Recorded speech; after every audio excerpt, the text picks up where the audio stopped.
Hello everyone, welcome to my YouTube channel. My name is Ajmal and today we are going to discuss about the भारतीय न्याय संहिता 2023। तो section 1 शुरू करने से पहले कुछ बेसिक चीज़ें देख लेते हैं, जैसे टोटल सेक्शंस जो कि हैं 358, जो कि 20 चैप्टर्स में डिवाइड है, एंड एक्ट नंबर है 45 ऑफ 2023 एंड इनेक्टमेंट डेट, मतलब जिस दिन इस संहिता या इस एक्ट को प्रेसिडेंट की असेंट मिली, ये है 25 दिसंबर 2023। एंड इन्फोर्समेंट डेट जो कि ऑफिशियली अनाउंस हो चुकी है 1 जुलाई 2024। ओके, तो सेक्शन 1 देखते हैं जो बताता है short title, commencement and application के बारे में। ओके, तो सबसे पहले देखते हैं शॉर्ट टाइटल, मतलब इस संहिता का टाइटल क्या होगा, नाम क्या होगा। तो दिस एक्ट में बी कॉल्ड द भारतीय न्याय संहिता 2023 एंड कमेंसमेंट, मतलब यह संहिता कब से लागू होगी। तो it shall come into force on such date as the central government may by notification in the official gazette and different dates may be appointed for different provisions of this Sanhita. मतलब यह force में तब आएगा जब central government notify करेगी, मतलब notification जारी करेगी अपने ऑफिशियल गैजेट में, एंड डिफरेंट डेट्स पर डिफरेंट प्रोविजंस भी लागू किए जा सकते हैं। ओके, तो थर्ड पॉइंट देखते हैं जो बताता है every person shall be liable to punishment under this Sanhita and not otherwise for every act और omission contrary to the provisions thereof of which he shall be guilty within India. मतलब every person, चाहे वो किसी भी nationality का हो, किसी भी कास्ट का हो या किसी भी स्टेटस का हो, doesn't matter how rich he is and how poor he is, हर व्यक्ति लायबल होगा पनिशमेंट के लिए इस संहिता में अगर वह कोई भी ऐसा एक्ट या ओमिशन करता है जो कि कॉन्ट्रेरी टू द प्रोविजंस है, मतलब इस संहिता के प्रोविजंस के विरुद्ध है, अपोजिट है, जो कि ओके, तो पॉइंट 4 देखते हैं। Any person liable by any law for the time being in force in India to be tried for an offence committed beyond India shall be dealt with according to the provisions of this Sanhita for any act committed beyond India in the same manner as if such act had been committed within India।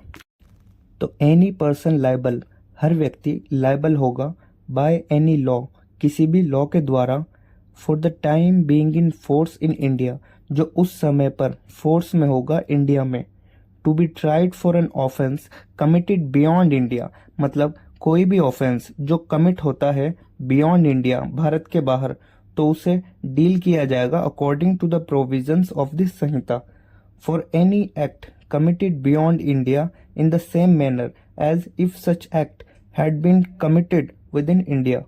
मतलब किसी भी act के लिए जो भारत के बाहर commit किया गया हो उसे ऐसे ही डील किया जाएगा मानो वह एक्ट उसने भारत के अंदर किया हो। इसे और अच्छी तरह समझने के लिए एक इलस्ट्रेशन देखते हैं। जैसे एक व्यक्ति है जो कि एक भारतीय नागरिक है, एक मर्डर कमिट करता है भारत से बाहर। अब भारत में जहां पर भी वह पाया जाएगा वहीं पर उसके खिलाफ कार्यवाही की जाएगी। जैसे एग्जाम्पल के तौर पर अगर उसने मर्डर पाकिस्तान, बांग्लादेश या श्रीलंका में किया है और वह दिल्ली में पाया जाता है तो उसके खिलाफ दिल्ली में ही कार्यवाही होगी। एंड फिफ्थ पॉइंट देखते हैं।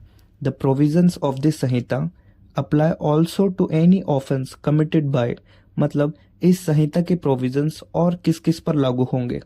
तो देखते हैं।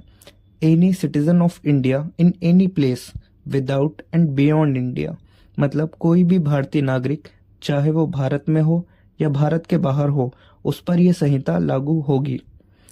And any person on any ship और aircraft registered in India wherever it may be, और कोई भी व्यक्ति अगर वह किसी भी शिप या एयरक्राफ्ट पर है जो कि भारत में रजिस्टर्ड है और उस शिप और एयरक्राफ्ट पर कोई भी ऑफेंस कमिट करता है तो वहां पर भी यह संहिता लागू होगी।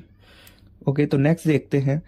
Any person in any place without and beyond India commit offense targeting a computer resource located in India, मतलब कोई भी व्यक्ति जो इंडिया से बाहर बैठकर इंडिया के कंप्यूटर रिसोर्सेज को टारगेट करता है तो वह भी इस संहिता के अकॉर्डिंग पनिश किया जाएगा।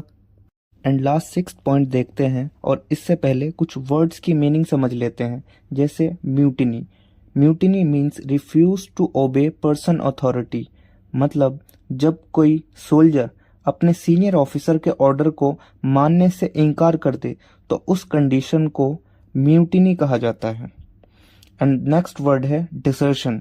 Desertion means illegal run from duty, मतलब ड्यूटी से भाग जाना। जैसे एग्जाम्पल, कोई वॉर चल रही है और अगर सोल्जर वॉर जोन से भाग जाता है तो उसे डिसर्शन कहा जाता है। ओके, तो डायरेक्ट लैंग्वेज देखते हैं।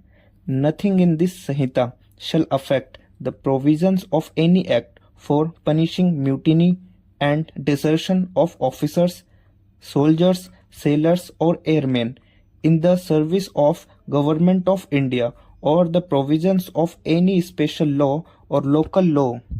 मतलब अगर किसी ऑफिसर, सोल्जर या सेलर या एयरमैन के द्वारा डिसर्शन या म्यूटिनी जैसा एक्ट किया गया है और उसके लिए कोई स्पेशल लॉ या कोई लोकल लॉ अवेलेबल है जैसे आर्मी एक्ट, तो उस कंडीशन में बीएनएस मतलब भारतीय न्याय संहिता किसी स्पेशल या लोकल लॉ के प्रोविजंस अफेक्ट नहीं करेगी और उसके बीएनएस प्रोविजंस अप्लाई नहीं होंगे उस कंडीशन में।